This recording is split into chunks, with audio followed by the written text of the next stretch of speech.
பிரபல காமெடி நடிகரான லொல்லு சபா சேசு கொஞ்ச நேரத்துக்கு முன்னாடி காலமாயிட்டாரு. அவருக்கு ரொம்ப நாளாகவே உடம்பு சரியில்லாமல் இருந்திருக்கு. இந்த நிலையில் ரீசெண்டாக அவருக்கு ஹார்ட் அட்டாக் வந்து அவரை ஹாஸ்பிட்டலில் அட்மிட் பண்ணியிருந்தாங்க. அவரோட உடல்நிலை ரொம்ப மோசமாக இருக்குது அப்படின்னும், அவரோட ஹாஸ்பிட்டல் செலவுக்கே காசு இல்லை அப்படின்னு சொல்லிட்டு நிறைய திரைப்பிரபலங்கள் அவருக்கு ஹெல்ப் பண்ண சொல்லி அவங்களோட சோஷியல் மீடியா பேஜில் அவருக்காக ரெக்வஸ்ட் பண்ணியிருந்தாங்க.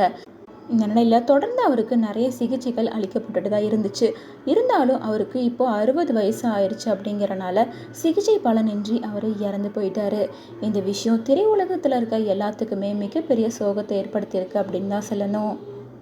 ஆக்டர் தனுஷோட நடிப்பில் வெளியான துள்ளுவதோ இளமை படத்தின் மூலமாக தான் சினிமாவுக்கு சேசு அறிமுகமாக இருந்தார். மேலும் விஜய் டிவியில் டெலிகாஸ்ட் ஆகிட்டு இருந்த லொல்லு சபா நிகழ்ச்சி மூலமாக தான் இவர் உலக அளவில் பிரபலமாக இருந்தார். அதனால இவரை எல்லாருமே லொல்லு சபா சேசு அப்படின்னு தான் கூப்பிட்டுட்டு இருப்பாங்க.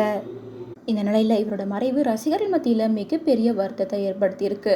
கடந்த சில வருஷங்களாகவே நிறைய காமெடி நடிகர்கள் மாரடைப்பு காரணமாக தான் இறந்து போகிறாங்க.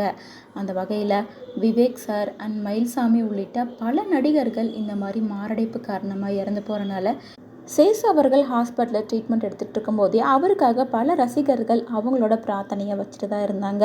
இருந்தாலும் அவங்களோட பிரார்த்தனை நிறைவேறாமல் போயிடுச்சு.